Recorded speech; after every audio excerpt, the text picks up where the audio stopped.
तो Boruto anime की new opening तो आप सभी ने देख ही ली होगी और वो कितनी ज्यादा ही ऑसम है ये बताने की जरूरत तो है नहीं। एंड हमेशा की तरह ही इस बार भी हम हमारे बोरुटो की न्यू ओपनिंग का ब्रेक डाउन करेंगे। एंड अगर उसके अंदर हमें कुछ हिडन डिटेल्स देखने को मिलती है तो उसके बारे में भी हम इस वीडियो में ही डिस्कस करने वाले हैं। साथ ही साथ आज के इस वीडियो के अंदर हम एंडिंग को भी देखने वाले हैं, क्योंकि यार इस बार की जो एंडिंग थी वो लिटरली काफी ज्यादा ही मस्त थी। जो बंदे कहते हैं भाई बोरुटो का एनिमेशन बेकार है, उनको बस जाके वो ओपनिंग एंड एंडिंग दिखा देना, उन लोगों का ओपिनियन भी मेरी ही तरह चेंज हो जाएगा।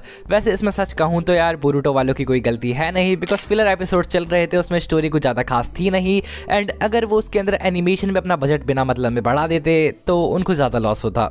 एंड वैसे भी अगर स्टोरी अच्छी हो तो एनिमेशन तो अपने आप ही कवर अप हो जाता है। और बाकी जिस हिसाब से इस बार की न्यू ओपनिंग एंड एंडिंग के विजुअल्स थे उस हिसाब से तो मुझे लगता है कोड आर्क काफी ज्यादा ही खतरनाक तरीके से एनिमेट होने वाला है। मतलब कैसे कैसे एपिसोड्स हम लोगों ने बियर किए हैं वो हम सभी को पता है। मतलब इस फ्रेम में तो भाई ऑडिशी डाल दिया है। वेल बस अंतर ये है कि ये वाला थोड़ा क्यूट एंड एडोरेबल लगता है और वहीं पे ये वाला, इसके बारे में मैं बात नहीं करना चाहता, क्योंकि यार इस सीन के अंदर बोरुटो इंसान तो लग नहीं रहा है और लगेगा भी कैसे, क्योंकि इन दी एंड वो एक ओत्सुत्सुकी है।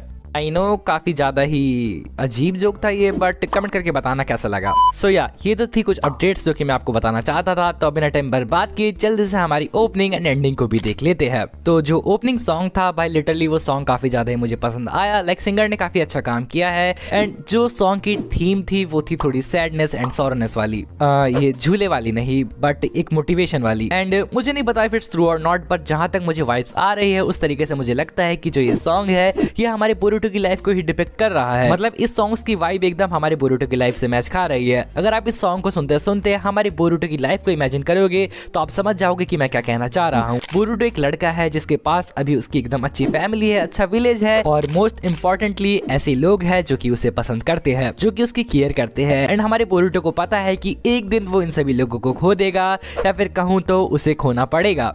और इतना डर पता होने के बावजूद भी हमारा बोरुटो उसके चेहरे के ऊपर जो स्माइल पुट ऑन करता है और साथ ही साथ जिस कॉन्फिडेंस के साथ वो रन अप करता है, इन्हीं सब चीजों को डिपिक्ट कर रहा है ये बोरुटो का न्यू ओपनिंग सॉन्ग। क्योंकि बोरुटो के अंदर अभी भी कुछ होप बाकी है, उसने पूरी तरीके से उसका फेथ मोमोशिकी को सौंपा नहीं है। तो ये तो मुझे लगता था कि ये ओपनिंग सॉन्ग की जो वाइब है वो किसे दर्शा रही है। लाइक सबके ओपिनियन अलग अलग हो सकते हैं, मुझे नहीं पता इफ इट्स ट्रू और नॉट, बट ये मेरा ओपिनियन था। तो आप भी मुझे कमेंट करके जरूर से बता देना कि जो हमारे बोरुटो का न्यू ओपनिंग सॉन्ग है क्या सच में वो हमारे बोरुटो की लाइफ को ही डिपिक्ट कर रहा है या फिर कुछ और भी मीनिंग हो सकता है उसका। कमेंट करना मत भूलना। सो ओपनिंग के स्टार्ट में हम देखते हैं हमारी बोरुटो की न्यू जनरेशन को जो कि एक साथ होती है। उसके बाद अगले कुछ सीन्स के अंदर हमारी जितनी भी टीम्स होती है उन सभी को पर्टिकुलरली दिखाया जाता है। हमारी होकी की टीम को, टीम 10, हमारी शिकाडाई, इनोजिन एंड चोचो की टीम को, जितनी भी टीम्स होती है हमें उन सभी का एक क्लोज लुक दिया जाता है। एंड जब ये क्लोज लुक दिया जा रहा होता है उस टाइम पे अगर आप हमारी एनिमेशन को नोटिस करोगे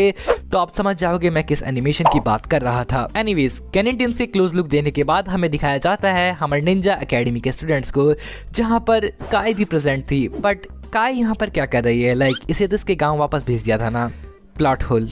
वेल ऐसे भी हो सकता है कि वो सीन पहले का हो, लाइक जब के एकेडमी में पढ़ती हो तब का। खैर ये सीन ज़्यादा इंपॉर्टेंट नहीं है तो उसमें मैं ज़्यादा टाइम बर्बाद नहीं करने वाला हूँ, क्योंकि इसके बाद हमें दिखाया जाता है हमारे कावाकी एंड बोरुटो को उनकी ओत्सुत्सुकी फॉर्म में या फिर कहूँ तो कारमा वर्जन 2 में। इस सीन में हम क्लियरली देख सकते हैं हमारे कावाकी के पास उसकी इसी का डोजुत्सु है, जिसे धर्मावील या फिर धर्मागान जो भी कहो वो हमारे कावाकी के पास इस वक्त है। एंड साथ ही साथ जो हमारा बोरुटो है उसका एक हॉर्न टूटा हुआ है और ये सीन आगे जाके काफी ज्यादा ही इंपॉर्टेंट होने वाला है। मुझे अंदर से ऐसी वाइब्स आ रही है। और उसके अगले सीन में हम एक सीडी की रिफ्लेक्शन में देखते हैं हमारे लूजर कोड को। एंड आप कोड को किस निकनेम से बुलाते हो ये मुझे कमेंट करके जरूर से बता देना, बिकॉज अभी तक इस बंदे ने एक भी विन अचीव नहीं किया है। वेल हम ज्यादा कुछ कह नहीं सकते हैं बिकॉज पता लगे आगे जाके यही वो बंदा निकल जाए जिसने कोनोहा को डिस्ट्रॉय किया था। वेल इसके ऊपर एक काफी कमाल की थ्योरी बन सकती है। अपनी अपनी थ्योरीज कमेंट में ड्रॉप कर देना, अगर मुझे अच्छी लगी तो मैं उसके ऊपर एक वीडियो भी बना सकता हूँ। एनीवेज उसके अगले सीन में हम देखते हैं मोस्ट अवेटेड सीन को, जो कि ऑफ कोर्स होता है हमारी एडा चान का, और उसके साथ ही एमएफ डायमंड भी होता है। लेकिन यहाँ पर जो चीज नोटिसेबल थी वो थी हमारी शेनरेंगान। शेनरेंगान का जो आई लेंस था उसके अंदर हमें देखने को मिलता है वही सीडी। एंड गेस व्हाट, ये एक तरीके की फोरशैडोइंग थी। ये फोरशैडो कर रहा है हमारे सन्निगान की एबिलिटी को। हम सभी को पता ही है सन्निगान की एबिलिटी कुछ इस तरीके से है, जितने भी इवेंट्स हमारी एडा की बर्थ के बाद हुए हैं उन सारे के सारे इवेंट्स को हमारी एडा मॉनिटर कर सकती है। एंड काफी लोग तो ऑलरेडी समझ चुके होंगे एक सीडी भी तो कुछ इस तरीके से ही वर्क करती है। हम एक पॉइंट से कुछ इवेंट्स को रिकॉर्ड करना स्टार्ट कर देते हैं और उसे रिकॉर्ड करते जाते हैं जब तक हम उसे करना चाहते हैं। एंड बाद में कभी भी हम उन इवेंट्स को मॉनिटर कर सकते हैं जस्ट सेम एज एडा सन्निगान। उनके अगले सीन्स के अंदर हम देख पाते जितनी भी हमारी टीम्स होती है वो सभी के सभी कोनोहा को प्रोटेक्ट करने के लिए जितने भी थ्रेट्स होते हैं उनसे लड़ रही होती है। एंड जिस तरीके के थ्रेट्स है उनको देख के तो लग रहा है भाई वॉर सच में काफी ज्यादा ही खतरनाक होने वाला है, क्योंकि ये कोई छोटे मोटे थ्रेट्स नहीं है, इनकी संख्या सच में काफी ज्यादा ही है। एंड जब फाइट्स चल रही थी उस टाइम पे जो एनिमेशन था वो एनिमेशन भी काफी ज्यादा ही टॉप नॉच था। और एक और चीज जो मुझे नोटिसेबल लगी थी वो ये थी कि जितनी भी ये शिनोबीज थे ये सभी के सभी अपनी एबिलिटीज को एकदम टॉप लेवल पर यूज कर रहे थे। लाइक जो ये वासाबी थी इसका सस्ता सुसानो बनाती है, वही कैट वाला मेटलिस्ट के टाइजुत्सु को यूज करता है। एंड वहीं पर हमारी शारदा भी उसकी चिदोरी को यूज करते हुए दिखाई जाती है। इन इजी वर्ड्स जितने भी कैरेक्टर्स होते हैं वो सभी के सभी उनके बेस्ट जुत्सुस का यूज कर रहे थे इन सभी से लड़ने के लिए। और एक चीज जिसे देखने के बाद मुझे काफी ज्यादा रिलीफ हुआ वो था ये सीन। इस सीन के अंदर हम देख सकते हैं जो हमारा कावाकी है वो उसकी इशिकी की पावर का यूज कर आसमान में काफी सारे क्यूब लाइक स्ट्रक्चर फॉर्म कर देता है।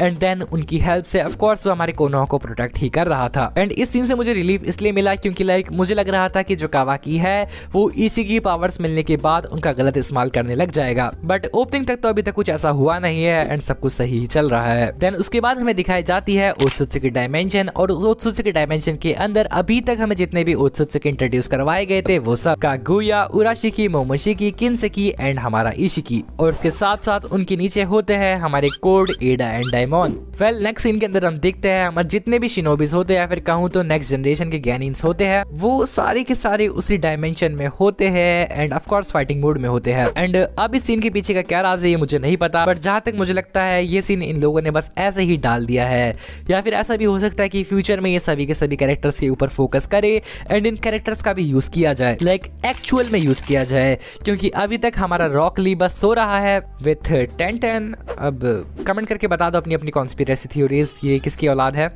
काकाशी भाई उसका मस्त एकदम रिटायरमेंट एंजॉय कर रहा है, लाइक एटलीस्ट शारदा को तो ट्रेन कर दे भाई, वो तो इंपॉर्टेंट कैरेक्टर है। खैर ये तो फ्यूचर में पता लगेगा, और ऐसा भी हो सकता है कि सीन बस ऐसे ही मजे मजे में यहाँ पे शेप दिया है। और उसके बाद हम फाइनली देखते हैं हमारी पूरी की पूरी टीम 7 के मेन सीन्स को। हमें दिखाई जाती है सबसे पहले हमारी Sarada with her Chidori, then are Mitsuki with her sage mode, and of course उसके बाद हमारा Kawaki with his karma, and then are Boruto with his रसिंगान।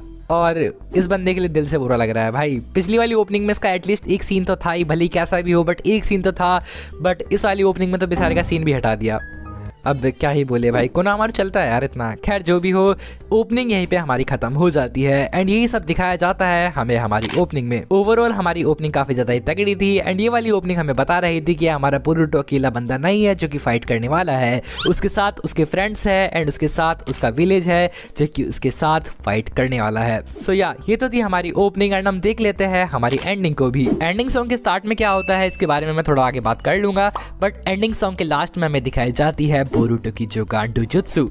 And ये कोई छोटी बात नहीं है बिकॉज ये डोजुत्सु की स्टोरी को कितना अफेक्ट कर सकता है ये हम सभी को पता ही है। फिर इसके बारे में आगे और डिटेल में बात करेंगे एंड अब देख लेते हैं हमारी एंडिंग को सीन बाय सीन। एंडिंग की स्टार्टिंग के अंदर काफी तगड़े विजुअल्स के अंदर हम देख पाते हैं हमारे बोरुटो एंड कावाकी को, और भाई ये वाला एनिमेशन काफी ज्यादा ही गॉड लेवल आई प्लीजिंग था, like really I loved it. Scene की स्टार्टिंग में हम देख सकते हैं हमारे कावाकी एंड बोरुटो को जो कि पानी के ऊपर एकदम मस्त अच्छे तरीके से खड़े हुए हैं, दोनों ही अपने अपने कार्मा हैंड्स को देखते हैं। यहाँ पर भी कुछ चीजें नोटिसेबल थी, जो हमारा बोरुटो होता है वो पूरी की पूरी एंडिंग के अंदर उसकी जितनी भी डार्क चीजें हैं उनको देखने के बाद कॉन्फिडेंट होकर ऊपर देखता है, और वहीं पर जो हमारा कावाकी बोरुटो का एकदम अपोजिट इन सारी डार्क फेटेड चीजों को देखने के बाद नीचे देखता है।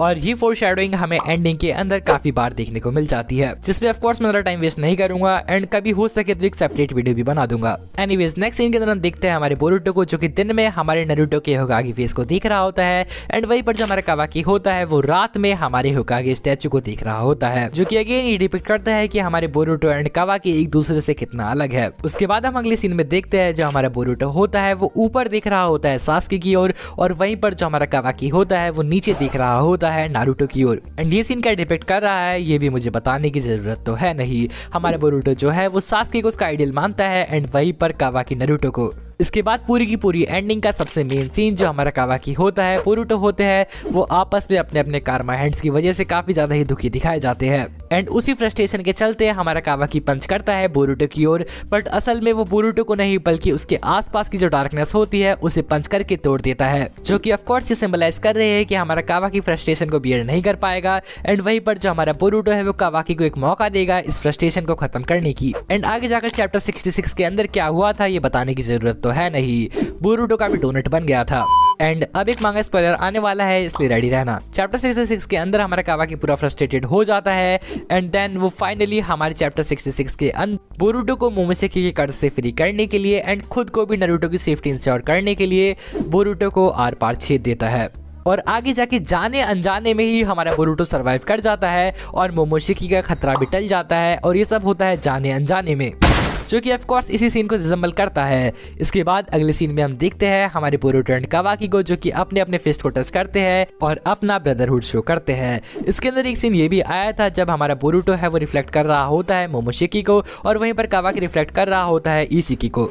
इस सीन में जो हमारा बोरुटो होता है वो इस फेथ को जानने के बाद भी ऊपर देखता है और वहीं पर हमारा कावाकी नीचे देखता है इन फ्रस्ट्रेशन। सो ये सब हमें बता देता है कि जो हमारा बोरुटो है वो काफी ज्यादा कॉन्फिडेंट बंदा होने वाला है एंड वहीं पर कावाकी थोड़ा सा सैडनेस एंड सॉरनेस की ओर जाने वाला है। वेल ये सब तो चैप्टर्स आएंगे तभी पता लगेगा। एनीवेज आप लोग मुझे अपने अपने कमेंट्स में थॉट बता देना, क्योंकि स्टोरी में आगे जाके कुछ भी हो सकता है, we can't exactly predict it. Anyways that's all for today. मिलते हैं किसी और वीडियो में, तब तक के लिए वीडियो को लाइक कर दो, चैनल को सब्सक्राइब कर दो। मिलते हैं किसी और वीडियो में, तब तक के लिए सायोनारा शिता।